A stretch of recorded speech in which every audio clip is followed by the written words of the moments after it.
हमें फॉरेस्ट का वही एरिया दिखाया जाता है जहाँ पे डैमियन गया था। तो वहाँ पे सारे मेज कहते हैं यंग मास्टर को प्रोटेक्ट करो हर सूरत में और केयरफुल रहना कि ब्रांचेस में पकड़े ना जाओ।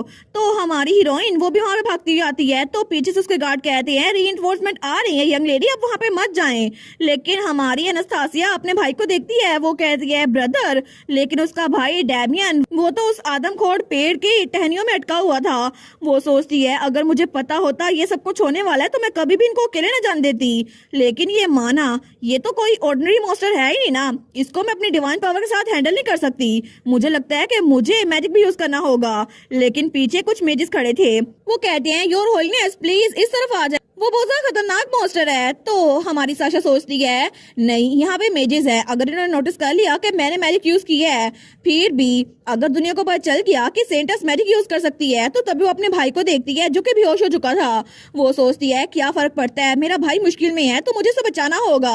इससे ज्यादा इंपॉर्टेंट क्या है कि मैं अपने भाई को बचाऊं। तो तभी वो अपनी पावर यूज करने लगती है। लेकिन तभी वहां पर टावर मास्टर पियोनियर आता है। वो कहता है मैंने तुम्हें वार्निंग दी भी थी, थोड़ा केयरफुल रहना।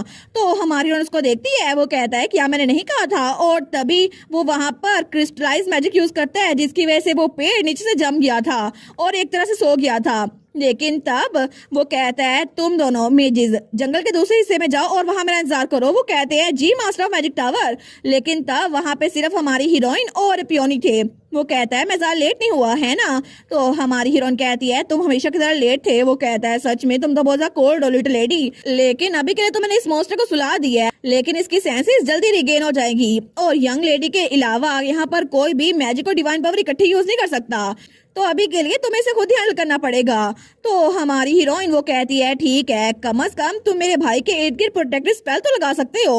वो कहता है जी मैं ऐसा ही करता हूँ। तो हमारी हीरोइन सोचती है एक मॉन्स्टर जिसके पास माना कोर है और ये कोई मैजिक से हार्म नहीं कर सकता, लेकिन सिर्फ एक ही इंसान है जो ऐसा कर सकता है और उसे उसी बच्चे की याद आती है जो उसके ख्वाब में आता है। वो सोचती है अगर उसे कोई मसला था तो मुझ पे अटैक करता, मेरे भाई को क्यों हाथ लगा रहा है। लेकिन अगली बार जब मैं उसे मिलूंगी ना तो उसकी चटनी बना दूंगी। और तभी वहाँ पे बहुत सारे मैजिक सर्कल बनाती है। लेकिन मैजिक टावर के मास्टर ने डैमियन के इर्द गिर्द प्रोटेक्टिव लेयर बना दी थी। वो सोचती है मुझे इसका कोर डिस्ट्रॉय करना होगा।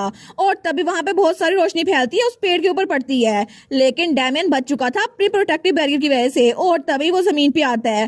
तो हमारी साशा अपने भाई के पास जाती है। वो कहती है ब्रदर। तो तभी उसका भाई वो उसके पास ही था। वो कहती है भाई प्लीज आंखें खोलें। तो तभी उसका भाई आंखें खोलता है। वो कहता है एनास्तासिया क्या मैं फिर से तुम्हारे रास्ते में आ गया। तो एनास्तासिया कहती है क्या। वो सोचती है ये डैमियन नहीं, मेरा भाई नहीं है, इसका माना प्रेजेंस, ये तो मेरा ट्विन ब्रदर है ना, जो मेरी पास्ट लाइफ में था।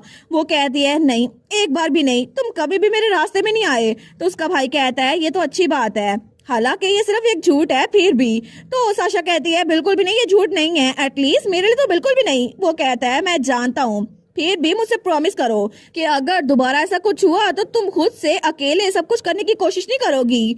एटलीस्ट इसके लिए तुम अपनी जान खतरे में मत डालना। तो साशा कहती है इसका क्या मतलब हुआ। तो वो सोचती है मेरी पुरानी लाइफ में से एक, जब मेरा ट्विन ब्रदर उसने कहा था मेरी अदर हाफ, मैं जानता हूँ कि तुम स्ट्रॉन्ग हो लेकिन तुम अकेले सब कुछ हैंडल नहीं कर सकती और कुछ चीजें हैं जिनको तुम खुद सेव नहीं कर सकती। तो प्रेजेंट में उसका भाई कहता है मुझसे प्रॉमिस करो तुम अकेले सब कुछ नहीं करोगी। तो साशा कहती है ठीक है मैं आपकी बात मान लूंगी। तो डैमन कहता है मैं खुश हूँ, मुझे इस बच्चे से जलन हो रही है जिसकी तुम हमेशा बात मानती हो, लेकिन मैं उम्मीद करता हूँ कि ये दुनिया तुम्हारे लिए खुशियाँ लेकर आए। तो तब उसका ट्विन ब्रदर उसकी सोल वहां जा रही थी। वो कहता है गुड बाय माई बिलव्ड लिटिल सिस्टर। तो तब हमारी साशा सोचती है उस मोमेंट में मेरे ट्विन ब्रदर की मेमोरीज मैंने देखी जो कि मेरे दिमाग में आ रही थी जब पूरी दुनिया वो खत्म हो रही थी ना और मैंने इस दुनिया को बचाया था। लेकिन तब बाकी सब में से सिर्फ मेरा भाई बच गया था क्योंकि मैंने उसके बचने की उम्मीद की थी। तो तब उसका भाई अपनी मेमोरीज में कहता है तुम तो आखिर तक बिल्कुल सेल्फिश थी, तुम्हें क्या लगा था अगर तुम चली जाओगी तो मैं जिंदा रह पाऊंगा। लेकिन वो दिल में सोचती है मैंने ये सब कुछ तुम्हें बचाने के लिए किया तो आखिर तुम कंफर्टेबली क्यों नहीं रह सकते। और इस सारे क्योस में मेरा भाई वो एक पिलर ऑफ सपोर्ट बन गया और पीछे फैमिली के फॉर्चून में जो कुछ भी बचाना उससे उसने लोगों की हेल्प की और सिटी को रीबिल्ड किया। और बहुत लंबे अरसे बाद वो एक अलग इलाके में रह रहा था और अपनी ओल्ड एज में मेरे भाई ने फाइनली वो चीज चेक की जो मैं इसके लिए छोड़ के गई थी। और जैसे वो बॉक्स खोलता है ना तो तब तो वो बड़ा बूढ़ा था। वो कहता है ये ट्राइगर जो तुम मेरे लिए छोड़ के गई हो ये तो बहुत ज्यादा इम्पोर्टेंट है, क्योंकि वहाँ पे वही ग्लव्स थे जब वो दोनों ट्विंस छोटे छोटे थे ना, तब दोनों ने एक एक पहना हुआ था। वो सोचता है सच में ये तो हमारे बचपन की याद है, सिर्फ इकलौती चीज, लेकिन तब उसकी आखिरी मेमोरी यही थी मरने से पहले। तुम बेवकूफ, तुम्हें अकेले ये सब कुछ नहीं करना चाहिए था, तुम्हें मुझ पर डिपेंड होना चाहिए था। अगर मैं कमजोर था फिर भी मैं तुम्हारी कुछ ना कुछ तो हेल्प कर सकता था ना, लेकिन अब मैं यहाँ पर बिल्कुल अकेला हूँ। और तब प्रेजेंट में डैमियन वो हमारी साशा को गोद में लटाए हुए था। वो कहता है तुम आराम सो सकती हो अनस्तासिया। और थोड़ी देर बाद अनस्तासिया की आंख खुलती है। वो सोचती है क्या मैं टेंट में हूँ, लेकिन मैं कितनी देर तक सोई रही थी। तो वो उठ के बाहर आती है। वो सोचती है क्या कुछ हो गया था, लेकिन जैसे वो बाहर देखती है उसका भाई वहां पे खड़ा था। वो कहता है मेरी प्यारी बहन क्या तुम उठ गई। तो तब उसको देखती है, वो कहती है डैमियन, लेकिन वो उसके पास आते हुए कहती है भाई आप ठीक तो है ना। तो डैमियन कहता है बिल्कुल, मैं बिल्कुल ठीक हूँ। वो कहती है सच में, पक्का ना, सच में आपको कोई मसला तो नहीं है ना, आपको कहीं चोट तो नहीं लगी। वो कहता है बिल्कुल भी नहीं, तुम्हारी वजह से अनस्तासिया मैं बिल्कुल ठीक हूँ, लेकिन तुम बेहोश हो गई थी। तो वो उसको गले लगाते हुए कहती है थैंक यू सो मच ठीक रहने के लिए भाई। तो उसका भाई कहता है मुझे माफ कर देना, मैं तुम्हें बहुत ज्यादा डरा दिया होगा। तो साशा कहती है नहीं नहीं इट्स ओके, आप ठीक है तो मैं भी ठीक हूँ। लेकिन तभी पीछे मिकाएल था। वो कहता है मैंने तुम्हें बताया था ना कि ये तो सच में अपने भाई को बहुत ज्यादा पसंद करती है। तो वो कहती है मिकाएल तुम, तो मिकाएल तो मुंह बनाए हुए था।